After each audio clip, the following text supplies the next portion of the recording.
Dubai labor camps. The 21st century in general, or specifically YouTube, is insane.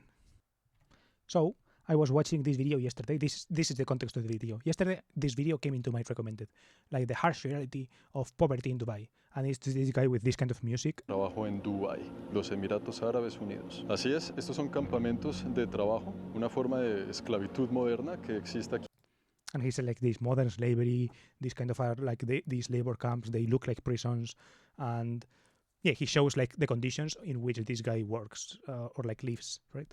Not he doesn't show the work, but he shows like the living conditions, like the living quarters and all this of this guy. He shows him his room, his roommates. They talk a little bit about the situation, how much he earns.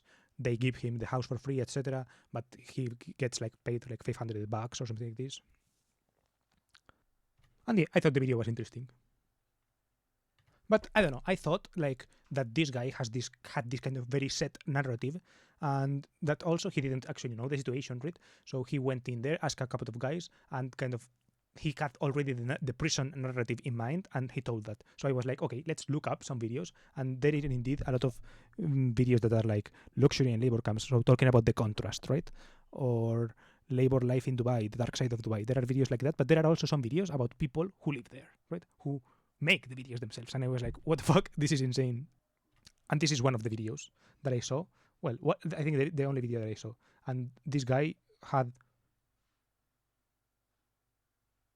like... Hello friends, good morning, Assalamu alaikum. उम्मीद करता हूं सब दोस्त अल्लाह पाक के रहम करम और yeah, he has it he talks in Hindi, but he subtitles in English, and he shows the room, he shows like the living conditions, he shows that he is sharing a room with like 7 people, but he has like a fridge and like air conditioning in the rooms.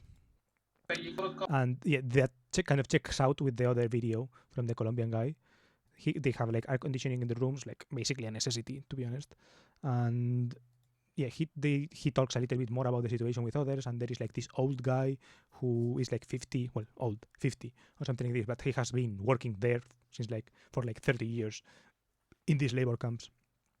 And the other guy, and it's like, it is a kind of a cycle, right? You get enough money to save up and to send to your family and to save up for planes to visit them, but you can't like really escape, I guess, that routine or something like this.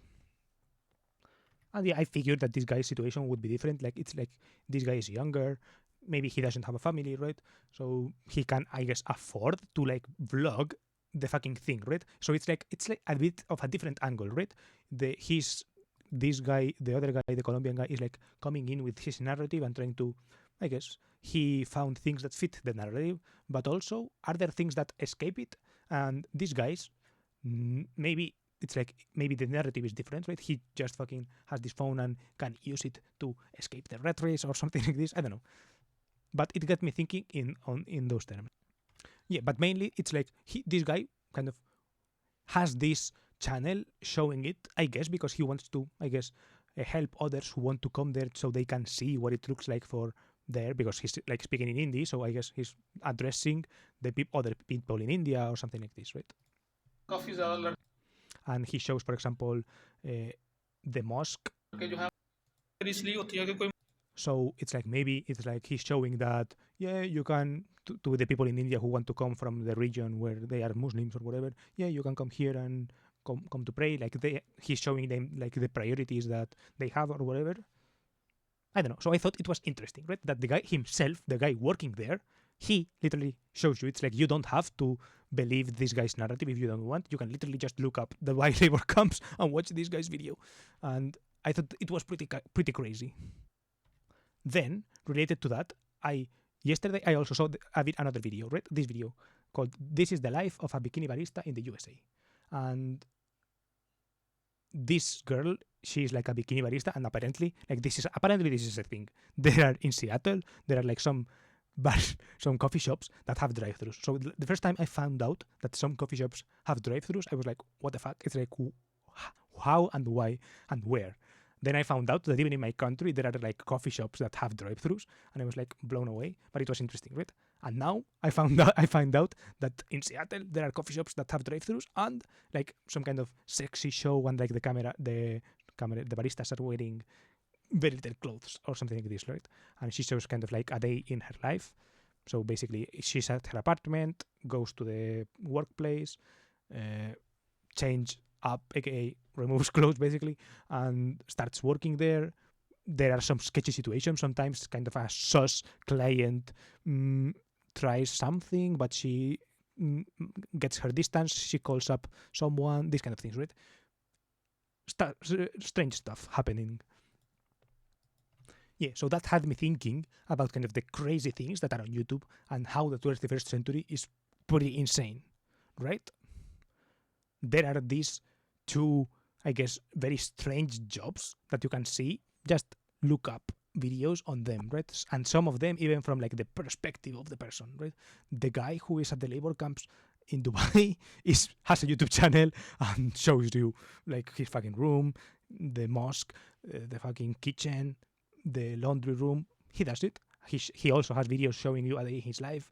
Here, for example, he talks about labor life here, shows the room, and he talks about his first jobs after 10 months, tells you how to get licenses. I don't know, crazy.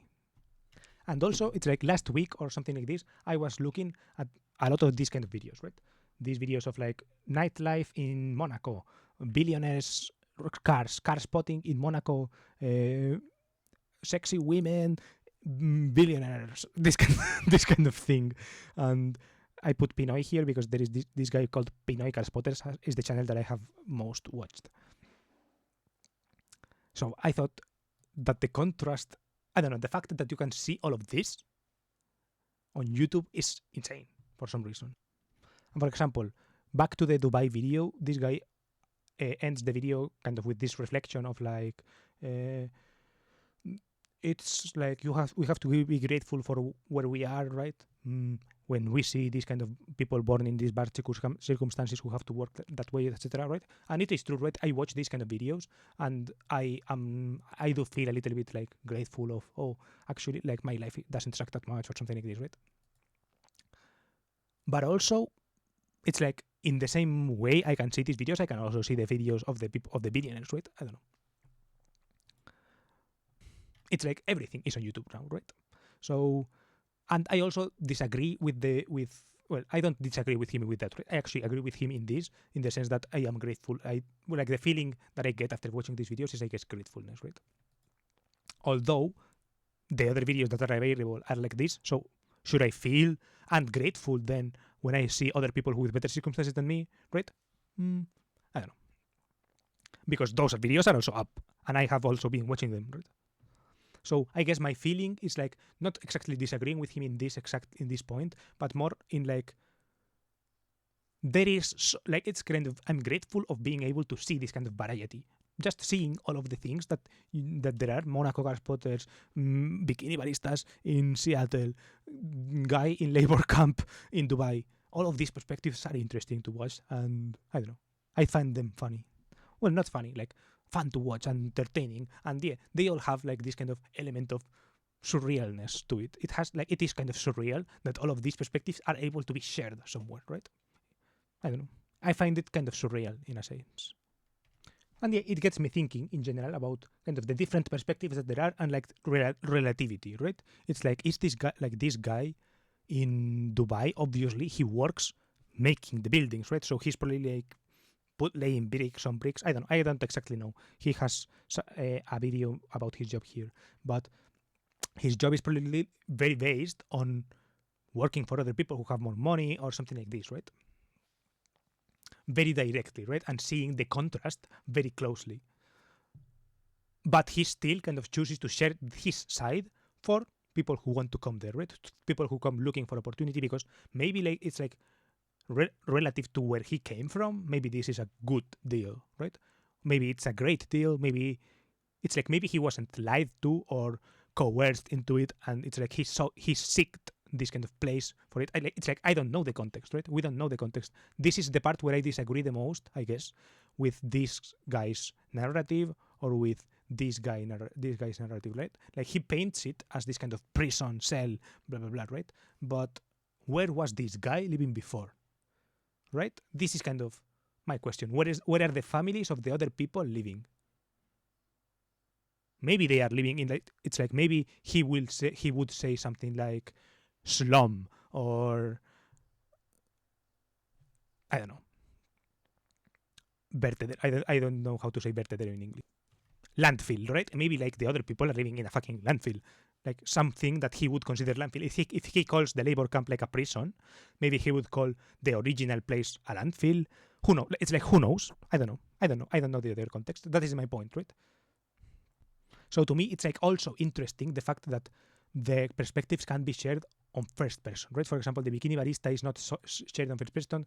The Monaco lifestyle is shared in first person sometimes, but obviously when it's like a billionaire making a first person video of his billionaire's life, you can sense that there is like some fakery there, right? I don't know. I don't know how to end this video. Basically, those are my reflections, right? That I like to see all of these perspectives, right? And I find the 21st century slash YouTube as a platform interesting because all of these things in 2024, like YouTube in 2024, or like the 21st century, at the beginning, it was somehow like the internet started growing, right? And now what we are seeing, it's like we are able to see all of these different perspectives, right? It's like maybe you don't look labor camp Dubai because you don't give a fuck, right? But if you give a fuck, you can actually find it. Or it's like you can translate the video automatically from Hindi to English and you can see the subtitles. So it's like it's more or less understandable. You can more or less sense what's going on. It's pretty crazy. And I showed these videos like 9 hours with Colombian assassins or something like this because this is a channel that I have been seeing a lot. And yeah, basically this channel shows kind of the dark side. He's a channel that shows like the actual dark sides where like sketchy as fuck shit is going on, right?